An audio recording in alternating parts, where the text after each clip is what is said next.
Ladies and gentlemen, so a couple of days ago on the channel we put out a survey to the community asking which champion as a 5-star in a theoretical scenario where you had access to every single champion would you take up to rank 5, because when Act 5.4 comes out, we only have like a week and a half till that's released. 100% completing all of Act 5 will give you the resources you need to take one 5-star champion up to rank 5. And there's a lot of conversation, a lot of discussion going on, and I really enjoyed reading a lot of the comments and justifications as to why you take certain characters up, because there are a few characters that are a little bit down the list that surprise me.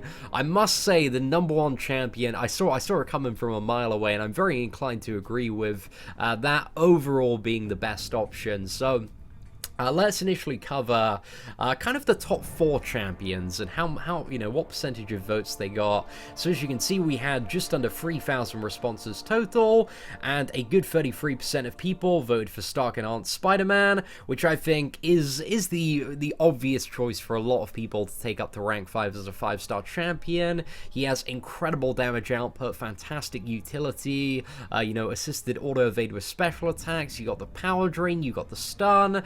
You've got evade and ability accuracy reduction on the special free, so there's a lot of scenarios that Spider-Man Stark Enhanced is, you know, very well equipped to deal with. And I think when it comes to future big boss killing content, like, he's going to be a really fantastic option for that. So I'm very inclined to agree with the fact that overall Stark Enhanced Spider-Man is probably the #1 option to take up to rank 5, level 65 as a 5-star.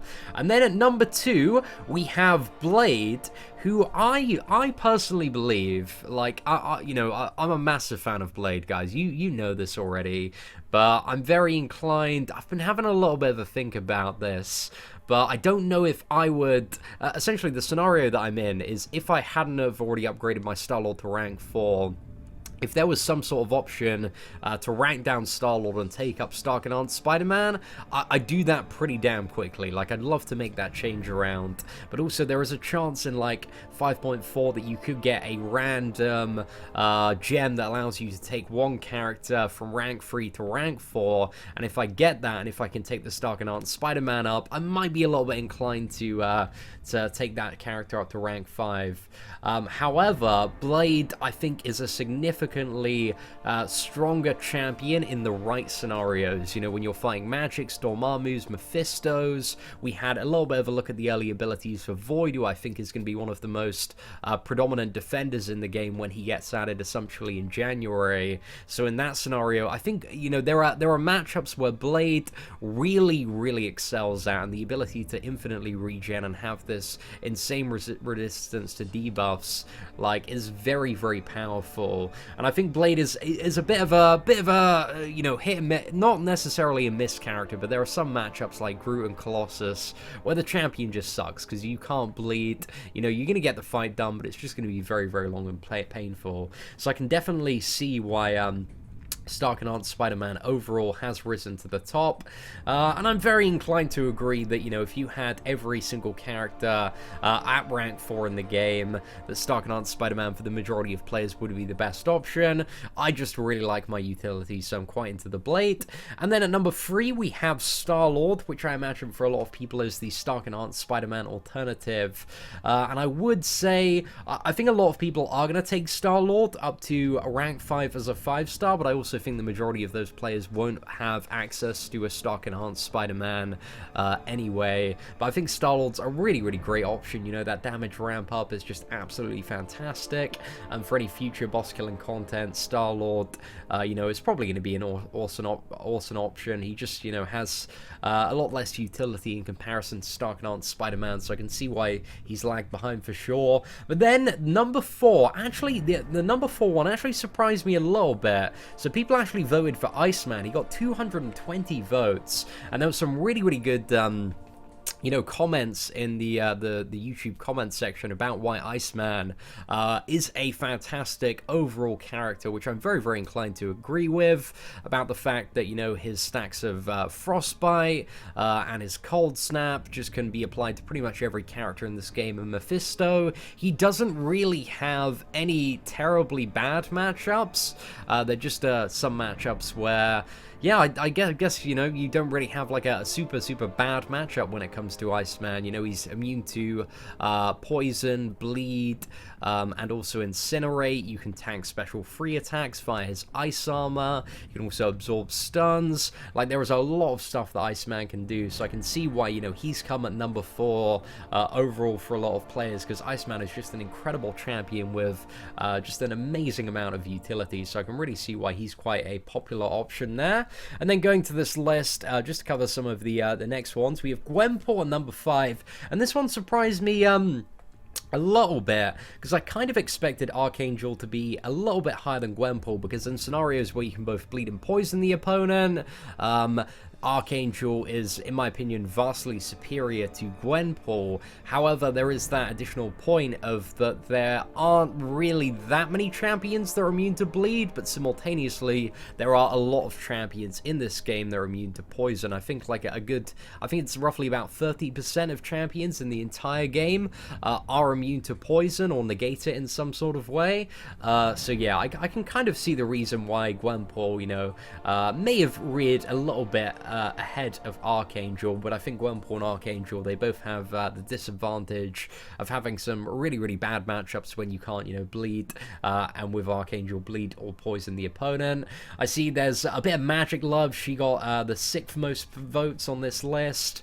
I can very much understand, like, some people are just are amazing god tier magic players that just can consistently nail those stand-up intercepts and just back people into a wall and keep them in a constant state of power lock. So I can see why you know, magic is a very, very popular option there. Number 8, we have Dr. Voodoo. I was a little bit interested to see actually magic be a bit higher than Voodoo, but there is definitely a kind of a cult of players in this game that really, really do love magic, and to be honest, I can very much understand why in the current state of the game. But number 8 was Voodoo. I think Voodoo would be a really, really fantastic option to take up, but I don't think, I think with a lot of the player, I think every champion past the top 4 is going to be pretty good, maybe for like a 2nd or 3rd 5-star champion that you can take up to rank 5. But I think for the initial ones, I think the majority of players, you know, you want to probably stick to trying to get any one of these top 4 options up to rank 5 as a 5-star champion. I wouldn't say any of these are necessarily like bad options to take up. I would just say that the majority of kind of the top 4 are significantly preferred in comparison. So yeah, I think Voodoo, you know, as a 5-star champion at rank 5, yeah, he'd have some really, really strong regeneration at the start. You'd have the ability accuracy reduction, you know, constant conversion from buffs to poison. What else does Voodoo do? Amazing power control stuff as well. So I absolutely love my Voodoo as a 5-star character at rank 4, but I don't really feel the need, you know, to kind of invest the resources and take him up to rank 5 immediately. Like, I'm very, very inclined. I really, really hope, like, what I'm, again, as I said at the start of the video, I'm really hoping that once I do 100% Act 5.4, I can get that gem, the rank up gem for the tech class, and take Stark and Aunt Spider-Man up, and maybe I'll sit on him at rank 4 for a bit, like, practice a bit, and then maybe make my decision. I don't know, because it's so close between Stark and Aunt Spider-Man and Blade for me, because I really feel like if you had a rank 5 5-star Blade in the current state of Alliance War, you just win. You can just take down like every lane, every single boss, and you are just absolutely laughing. You are having the best time of your life. So yeah, that's one of the main reasons that I want Blade, especially, you know, because one of the things that was discussed at New York Comic Con was how is the game going to evolve, and they said that they're looking at kind of more interesting and competitive modes of gameplay outside of the Alliance structure. So I'm really hoping to see like some 5v5 Alliance War type thing, and I think if that stuff comes around, then I think Blade is going to be just the best champion in the game currently. And then also at number 9 and number 10, we have Hyperion and Ghost Rider. Hyperion is probably a champion that like, his damage output would be insane. It would just be so bonkers as a rank 5 5-star champion, especially the way that kind of Furies in that scale up. So yeah, I can see why Hyperion would be a pretty popular option there. I definitely think, you know, out of Hyperion and Medusa, he would be the unless you wanted to go all in with a Medusa, I guess.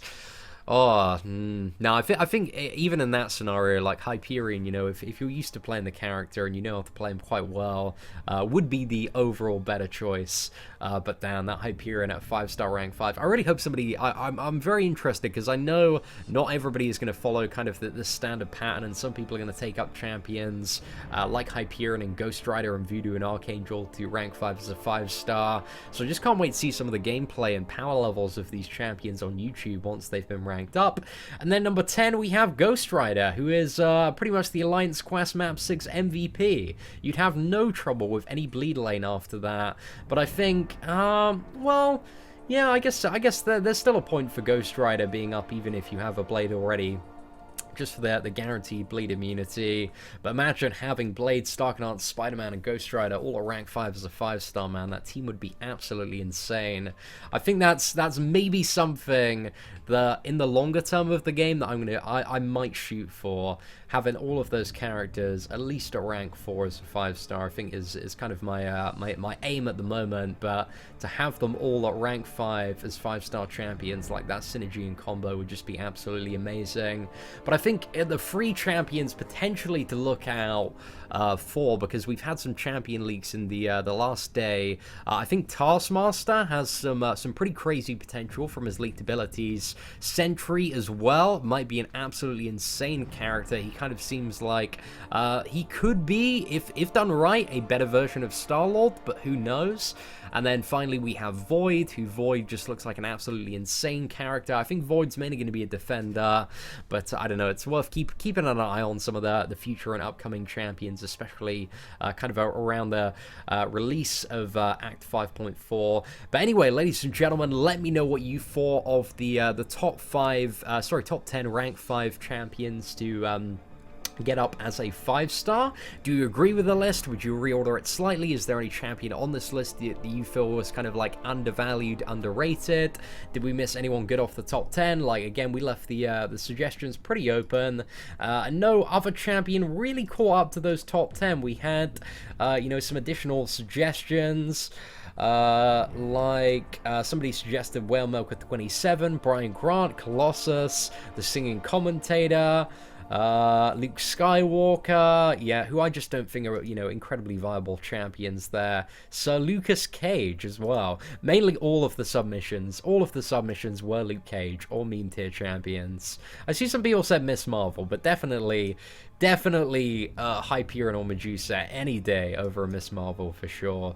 But anyway, ladies and gentlemen, thank you so much for watching the video. If you did enjoy it, feel free to smash that thumbs up button. That'd be greatly appreciated. Apart from that, take care, and I hope that you have an absolutely fantastic day.